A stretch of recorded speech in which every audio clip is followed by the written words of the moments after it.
All right, listen. I have absolutely no problem criticizing someone I normally praise or praising someone I normally criticize. Broken clocks can sometimes be right.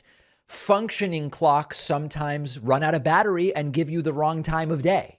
So the point is we evaluate each thing individually. And last night, Tulsi Gabbard, former Democrat Tulsi Gabbard, no longer a Democrat, who now supported like Herschel Walker and look the worst of the worst, Carrie Lake, et cetera, in 2022.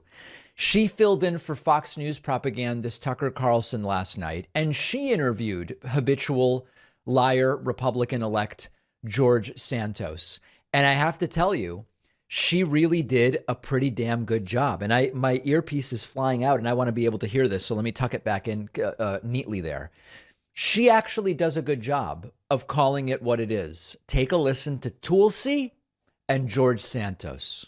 The results that people are looking for are called into question when you tell blatant lies. And he increasingly gets flustered, which is great. Embellishments. And this is, I think, one of the biggest concerns, Congressman-elect, is that you don't really seem to be taking this seriously. You've apologized. You said you've made mistakes, but you've outright lied. A lie is not an embellishment on a resume. You said you worked at Goldman Sachs and Citigroup, but they've said, we've got no record of this guy working for us. You've said you've gone to and graduated from these universities, but they've said, well, we've got no record of that. These are blatant lies, and it calls into question how your constituents and the American people can believe anything that you may say when you are standing on the floor of the House of Representatives. Now, this is a question.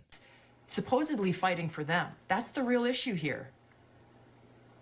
Well, look, I agree with what you're saying, and as I stated, and I continue, we can debate my resume and how I work. It's not really for debate, though. With firms such as Goldman and Citigroup. Is it debatable, or is it just false? No, is it debatable, or is it just debatable. False?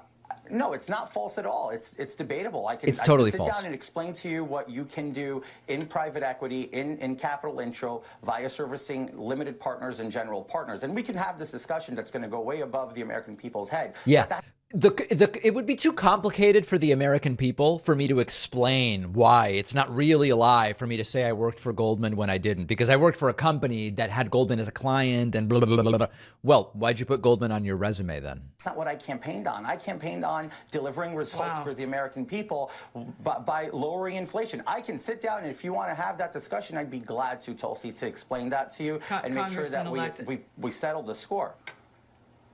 This is not about settling scores, and I think you just kind of highlighted, I think, my concern and the concern that people at home have. You're saying that this discussion will go way above the heads of the American people, basically insulting their intelligence. So not only are you now backtracking on these lies that you've told. That's exactly what he's saying. But you're saying that you can't explain it in a way that your constituents would actually be able to understand. I can explain it in a way and that these lies are debatable. If you give me the time, I can easily if you give me the time, I can easily explain it for you. As in, when investors are looking for capital, and I'm sitting there doing due diligence on the appetite and what they're looking for.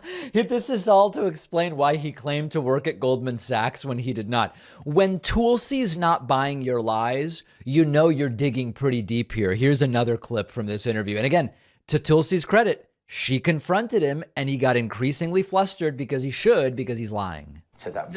And now I want to put this past me so I can deliver for the American people. The thing is, Congressman-elect, integrity means, yes, carrying yourself with honor, but it means telling the truth, being a person of integrity. And if I were one of those in New York's 3rd District right now that the election is over, and I'm finding out all of these lies that you've told, not just one little lie or one little embellishment, these are blatant lies. My question is, do you have no shame? Do you have no shame in the people who are now you are asking to trust you to go and be their voice for them, their families, and their kids in Washington? Tulsi, I can say the same thing about the Democrats and the party. Look at Joe Biden. Joe Biden's been... But don't the Democrats have shame? But we're not talking about them. We're talking about you claiming that you were Jewish when you weren't. Lying to the American people for 40 years. He's the president of the United States. Democrats... But Biden once lied. ...resoundingly support him. Do they have no shame? I've made this very clear. This is not about the Democratic Party, though. This is about your No, I relationship, understand. frankly, with the people who've entrusted you to go and fight for them. And I think one of the questions that really probably... By the way, asking whether he has shame as she sits in Tucker Carlson's chair is pretty rich, but this is not about Tulsi. hits home to a lot of people is are you Jewish? We've got a letter that your campaign sent out earlier this year, which reads as follows. As a proud American Jew, I've been to Israel numerous times for educational, business, and leisurely trips.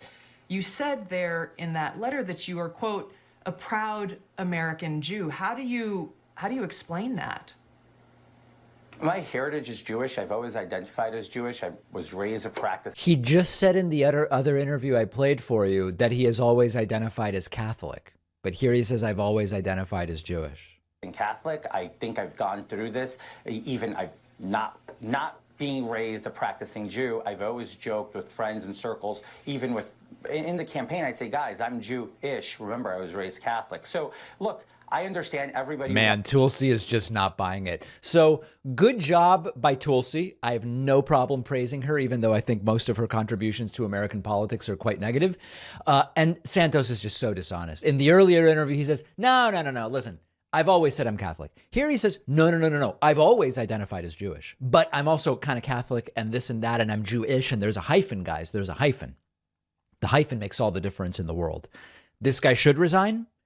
I hope that Republicans say, you can't stay, dude. You got to go. We will follow it and let you know. Make sure you were subscribed to the YouTube channel. Over 3 million different people watched clips in November and didn't subscribe. If we can just get a fraction of those folks to hit the subscribe button on YouTube, we'll be at 2 million subscribers before you know it. Quick break, and we'll be right back. You love nonfiction books. You love learning as much as you can about politics and economics and history and science, but you just don't have the time to read every book that you want to read. That's why I'm such a big fan of Blinkist. It's the app that takes thousands of nonfiction books, boils them down into an explainer that you can read or listen to in 15 minutes and get the most important insights from the book. You take a topic you've been wanting to explore, and you can consume 10 books about it in an afternoon. It gives you a meaningful overview and insight into what other books you might want to read in full. I just read Welcome to the Universe. It's Neil deGrasse Tyson's latest book. That's exactly the type of book that I would love to have the time to read, but my stack of books is already so big. My girlfriend and I also use the Blinkist Connect feature to share and discuss books with one another with one account, and it makes a great last-minute holiday gift. You can try Blinkist free for 7 days and get 25% off a subscription at Blinkist.com/Pacman. The link is down below.